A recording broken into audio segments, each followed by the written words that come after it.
كابانا نلعلي بقداينا زحمو كاب قداينا نلعلي بقداينا ليت معالتن تزاربس كنابو مسكر قداينا قدايم كوين تسمعهم ጥር ከጥቅምት 2015 ጀምሮ በኢትዮጵያና በኤርትራ መካከል ያለው ግንኙነት እየተበላሸ ቆይቶ አሁን የተካረረ ደረጃ ላይ መድረሱ አዲስ የፖለቲካ ጨዋታ የጀመረች ይመስላል። በአሁኑ ወቅት ዋሽንግተን በመካከለኛው ምስራቅ ባለው ከፍተኛ ጦርነት ተወጥራ በምትገኝበትና በቀይ ባህር ደግሞ የሁቲ እንቅስቃሴ እረፍት በነሳት በዚህ ወቅት አዳዲስ ስልታዊ አማራጮችን ለመፈለግ የተገደደች ይመስላል። ዎል ስትሪት ጆርናል በቅርቡ ይፋ እንዳደረገው የትራምፕ አስተዳደር ለዓመታት የአፍሪካዋ ሰሜን ኮሪያ በሚል ስም ስታገላት በቆየችው ኤርትራ ላይ የጣለችው ማዕቀብ ለማንሳትና ዲፕሎማሲያዊ ግንኙነቷን ለማደስ እያጤነችበት ይገኛል። ይህ ዜና ለቀጠናው አዲስ ተስፋና ስጋትን አቀላቅሎ ይዞ የመጣ ቢሆንም የአሜሪካ እቅድ ግን እንዲሁ በቅንነት የመነጨ ሳይሆን የራሷን ብሔራዊ ጥቅም ለማስከበርና የቀይ ባህርን የንግድ መስመር ከሁቲዎች ጥቃት ለመከላከል የምታደርገው ስልታዊ ሽግግር እንደሆነ ይታመናል።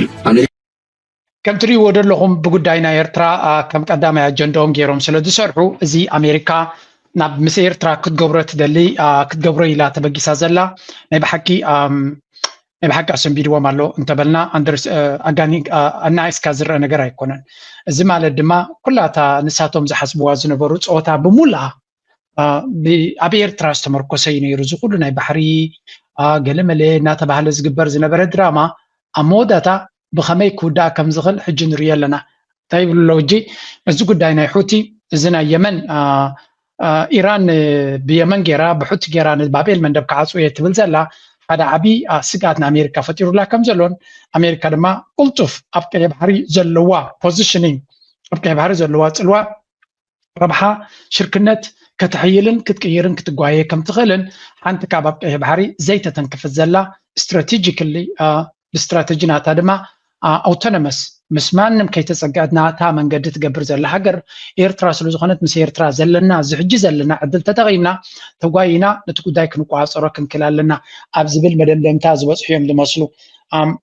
ደጊምና ደጋጊምና ክንሪኦ ክንፍትንና ኣብዚ ሕጂ እንታይ እዮም ዝብሉ ዘለዉ the US is considering lifting use of sanctions on Eritrea ሓደ ካብቲ ኣብ ልዕሊ ኤርትራ ምስ ኤርትራ ዝምድና ክገብሩ ተኮይኖም ዘሎ እገዳ ከልዕልዎ ከም ዝኾኑን ዕላማ ድማ to use Eritrea strategic coastline for maritime security ስለዚ ናይ ኤርትራ ኣብ ደገ ባሕሪ ብምጥቃም ናቶም ናይ ባሕሪ ናይ ንግዲ መስመር ንምውሓስ ክጥቀሙ እዮም። እዚ ማለት ድማ ምስ ሑቲ ዘሎ ዝምድና ንምፍታሕ ኣዝዩ ከቢድ ስለ ዝኾነ እቲ ዝበለፀ ክኸውን ዝኽእል ምስ ኤርትራ ዘሎ ዝምድና ኣማሒሽካ ነቲ ዘሎ ነገር ውሕስነት ክትፈጥር ምፍታን እዩ። እሱ እንተዘይገበርካ ድማ ካልእ ሽግር እውን ክመፅእ ስለ ዝኽእል re-engaging Eritrea is linked to its relationship with Ethiopia እንታይ ካ ይብሉ ኣለዉ። እዚ ድማ ንኤርትራ ምስ ኢትዮጵያ ዘለዋ ሽግር ንምፍታሕ እውን ኣሜሪካ ፀቕጢ ክትገብር ከም ትኽእል ወይ እውን ዝምድናታት ናይ ክልቲአን ሃገራት ንክዕረብ ብዙሕ ስራሕ ክሰርሕ ከም ትኽእል እዮም ዝብሉ ዘለዉ። ኣይግበርን እያ ይብለኩም እየ ክግበረሉ ዝኽእል መንገዲ ኣሎ። the US condition Eritrea must reconcile with PM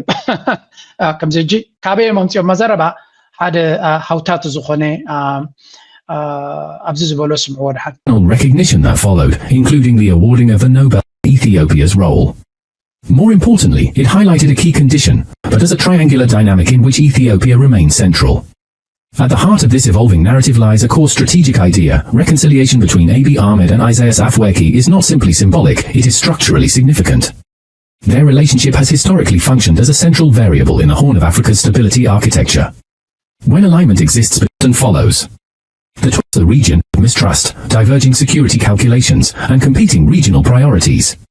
What emerged was not a complete breakdown, but a relationship characterized by a less clearly defined alignment rather than clear alignment sense, its incentives to reassess the cost of ሕጂ እንታይ እዮም ዝብሉ ዘለዉ ብተደጋጋሚ እውን ከም ንሰምዖ ዘለና ኣብዚ እውን ክንሰምዖ ኢና እዚ ኣብ መንጎ ኤርትራን ኢትዮጵያን ዘሎ ኣሜሪካ ምስ ኤርትራ ክትሰርሕ እንድሕር ኮይና ወይ እውን ፅምዶ ክትጅምር እንድሕር ኮይና ኤርትራ ምስ ኢትዮጵያ ዘለዋ ዝምድና ክፍታሕ ፀቕጢ ክገብሩ እዮም ወይ ከዓ ድፊት ክገብሩ እዮም ዝብሉ ዘለዉ። እዚ ማለት ድማ ኣብ መንጎ ኢትዮጵያን ኤርትራን ዘሎ ዝምድና ንምቕያር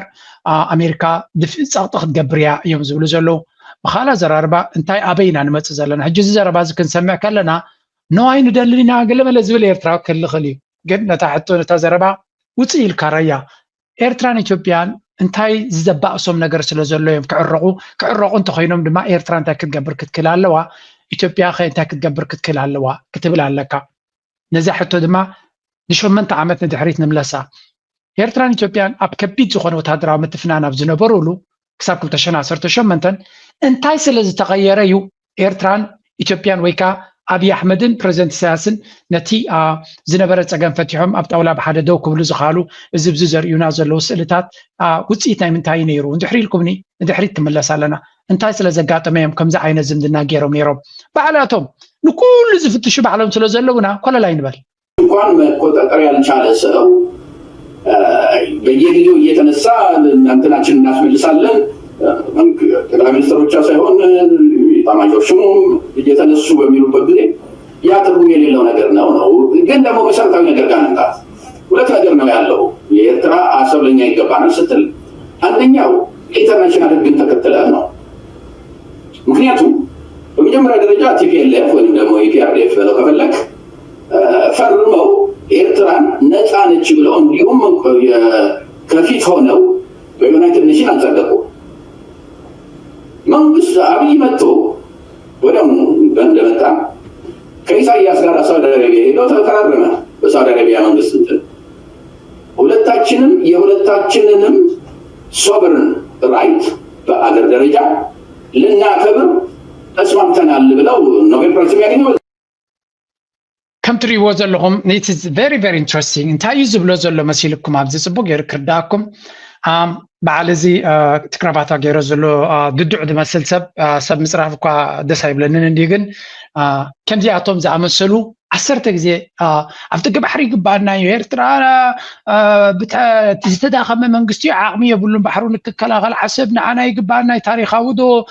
ምስጢራዊ ዶ ስግንጢራዊ ዶ ናበሉ ረቢሾምና እንዲዮም ነይሮም እዚ እንታይ ዝብሎ ዘሎ መጀመርያ ሉላውነት ናይ ዓድኻ ፀጥታን ድሕነትን ናይ ሃገርካ ከተውሕዝ ዘይከኣልካ ስግር ባሕር ዘሎ ፀጥታ ከውሕዝ የምባል ከምታ ናይ ባህልና ልምት ዘረባላ ታይም ዝብሉ ምንፅፅላይ ዲ ወላ ምንፅፅላይሲ ማዕኮራ ዘይከደነት ሰማይ ከደነት ዲ ወላ ከምት ብላላ ዘረባ ሕጂ ናይ መፀትለይን ኣላ ብዝኾነ አኮራ ዘይከደነት ሰማይ ከደነት ዲ ወላ መሬት ከደነት እዩ መሬት ከደነት መስለኒ ልክዕኩም ድማ ጉዳዩ ውሽጣዊ ጉዳይና ሰላምናን ድሕነትናን ከነረጋግፅ ዘይከኣልና ቀየ ባሕርን ካለ ቦታን ክንብል ከልና ፍቕራይ ካልኣይ ኣብ ደገ ባሕሪ ይደልለኹ ክትብል ከለኻ ዓለም ለኻዊ ሕጊ ረጊፅካ ይኮንካን ክትከይድ ዘለካ ኢሉ ዓለም ለኻዊ ሕጊ ክትፈልጥ ክትክእል ኣለካ እዚ ማለት ኤርትራ እስኻ ፈቲኻ ዲኻ ኣይፈተኻን ሎሚ ዲ ተረዲካ ዋላ ተቂስካ ዲኻ ነርካ ኤርትራ ሉላዊት ሃገር እያ እዚ ድማ መንግስቲ ኢትዮጵያ ዝተቐበለ ነገር ቅድሚኻ ዝነበረ መንግስቲ ዝተቐበለ እዩ እዚ ድማ ቅቡል ብዓለም ደረጃ ድማ ኤርትራ ባንዴራ ስቕለት ሉላዊት ሃገር እያ ሕጂ ተበራቢርካ አዲስ አበባ ግባን ዓሰብ ግባኒ ስግንጢር ግባኒ ዝበሃል ዘረባ ያለን እታ ሳልሰይቲ ግን እዝኑ ደጊፊ ደስምዖ ዘሎ እዚ ኣገዳሲት እያ እዚ ሎሚ ኣብ ደገ ባሕሪ ግባኒ ናበለ ንዓኻ ዘዋፍረካ ዘሎ ኣብይ ኣሕመድ ኣብ 2018 ምስ ኤርትራ እንታይ ገይሩ ሰላም ገይሩ እንታይ ኢሉ ሰላም ገይሩ እንታይ ፈሪሙ ሰላም ገይሩ ይብለሎ ንሉላውነት ናይ ኤርትራ የኽብር ኢሉ ሰላም ገይሩ ይብለሎ ነቲ ብይን ናይ ውዕል ኣልጀርስ ሙሉ ብሙሉ ይቕበሎን ከተግብሮን እየ ብምባል እዩ አሜሪካን ስዑዲያን ካልኦት ሃገራትን ብዘለዎ ኣብ አቡዳቢን ኣብ ሪያድን ናይ ሰላም ዲክላሬሽን ገይሩ እዚ ድማ ንሉላውነት ናይ ኤርትራ ሙሉ ብሙሉ የኽብር ንውዕል ኣልጀርስ ንብይን ናይ ኣልጀርስ ድማ ይቕበል ኢሉ ኣብ ቅድሚ መራሕና ዩኤን አንቶኒዮ ጉተረስ ኣብ ዝነበረሉ እዩ ፈሪሙ ስለዚ ዳትስ ዋይ ናብ ጀኔቫ ይኹን ናብ ካልእ ቤት ፍርዲ ወረቐት ክእቱ ዘይክእል ምክንያቱ ሂ ኖውስ ፎር ፋክት ሉላውነት ናይ ኤርትራ ዝድፈር ከም ዘይኮነ ብዝኾነ ይኹን ሕጊ ኣብዚ ዓለም ዘሎ ድማ ክትንክፎ ከም ዘይክእል ስለዚ ንጎም ምሸትን ኣብ ቴሌቪዥን መፂኻ ስለ ዝተቐደድካ ንጎም ምሸትን ኣብ ቴሌቪዥን መፂኻ ስለ ዝፈከርካን ዝሓሰኻን ዝቕየር ነገር ኣሎ ማለት ኣይኮነን ኢትስ ቦሪንግ ኢልዎም ይካልኻ ንጎም ምሸትን ኣሰብ ይግባአና እዩ ኣሰብ ታሪኻዊ ዶ ኣነነነዶ ከምዚ መንዶ ከምዚ ዶ 10 ግዜ ስለ ዝበልካ ዝቕየር ነገር የለን ኣወል ስዒድ ኣብዛ ናይ ሞዳታ ቪድዮ ናቱ መበል ፅምዶ 35 ትብል ሓንቲ ዘረባ ተዛሪቡ ነይሩ ዲኖ አብይ አሕመድ ኣነ እኳ ብዙሕ ግዜ ተዛሪባ ኣብዚ ግን ንሱ ፅቡቅ ገይሩ እውን ኣስሚረላ ነይሩ አብይ አሕመድ ኣብ ደገ ባሕሪ ብባህላዊ ብጂኦግራፊካዊ ብገለመለ ብስግንጢር ብሕልሚ ብባህጊ ይግባአኒ ዝብል ብህዝቢ ይግባአኒ ዝብል ንክልተ ዓመት ዲ ወላ ናብ 3 ዓመት ዝቐርብ ዘረባ ተዛሪቡ ከብቅዕ ንሽተይ ፋይሉ እንትኾነ ኣብ ሕጋዊ ቤት ፍርዲ ከይዱ ክኸስስ ኣይተረኣዩ ስለዚ እንታይ ይነግረካ ሂ ኖውስ ሓሳቡ ምዃኑን ዝኾነ ሕጋዊ ደገፍ ሰነድ ከም ዘይብሉ ነቲ ዝሓቶ ዘሎ ንፕሮፓጋንዳ ይጥቀመሉ ከም ዘሎን ልዕሊ ኩሉ ድማ ኣፍ ደገ ባሕሪ ብኩናት ጥራይ ከም ዝደሊ ዘሎ ተህዲድ ጥራይ ከይመስለኩም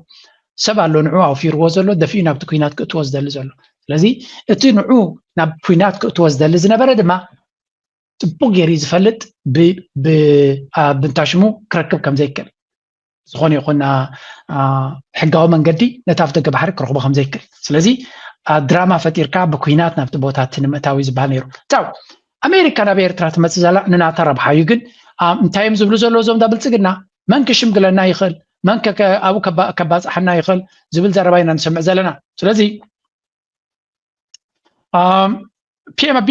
lock the door ስለዚ ናይ ኣፍ ደገ ባሕሪ ሕቶ ንዝብል ኣብይ ኣሕመድ ባዕሉ ዓፂዎ እዩ መፍትሒ ገይሩ ረጊጥዎ እዩ permanently signing the Saudi Arabia Treaty ኣብ ስዑድ ዓረብ ዝተፈረመ ኣፍ ደገ ባሕሪ ዝበሃል ድሕሪኡ ከም ዘይክፈት ብሕጋዊ ዓፂዎ እዩ ቅድም ኢህአደግ ነቲ ውዕል ኣልጀርስ ነቲ ሽምግልና ተቐቢለ ብምባል እግባይ ዘይበሃሎ ክፍፀም ጥራይ ዘለዎ ዶባት ናይ ኤርትራ ፈሪሙ ከብቅዕ ድሕሪኡ ዝመጽ ኣብይ ኣሕመድ ድማ ይቕበሎን ከተግብሮን ኢሉ ድማ ነቲ ማዕጾ ረጊጥዎ እዩ ስለዚ ዘይትፈልጡ ተኮይንኩም ሕጋዊ ኣገባባት ሕጊ ከይድኩም ተማሃሩ ሰብ ኣይተጽምሙ ይብሎ ኣሎ permanently signing by Saudi Arabia explicitly recognizing Eritrea's territorial integrity to secure his Nobel Peace Prize ነዚኣ ስለ ዝገበረ ድማ ሽልማት ናይ ኖቤል ሂቦሞ I mean this is really clearly the speaker claims there is zero legal path under international law for Ethiopia to claim Assab. No international law expert has been able to write a valid legal argument for it. ስለዚ ዶክተር is ኮሚሉ ዘርዶም ዘሎ ዶክተር እዩ ዮናስ ባይሩዲ ገለ ዝበሃል ዶክተር PhD ስለዚ ብዝኾነ ይኹን ዚሮ ሕጋዊ መንገዲ ኢትዮጵያ ዚሮ ሕጋዊ መንገዲ ዘለዋ ብሕጊ ነኣፍ ደገ ባሕሪ ካብ ኤርትራ ንኽትወስድ that's why ድማ ዝኾነ ክኢላ ናይ ሕጊ ናብ ቤት ፍርዲ ቀሪቡ ናብ ሕጋዊ ሰነድ ጽሒፉ ከቕርብ ዘይከኣለ ኣብ ፕሮፓጋንዳ ጥራይ ዝጥቀ ዘሎ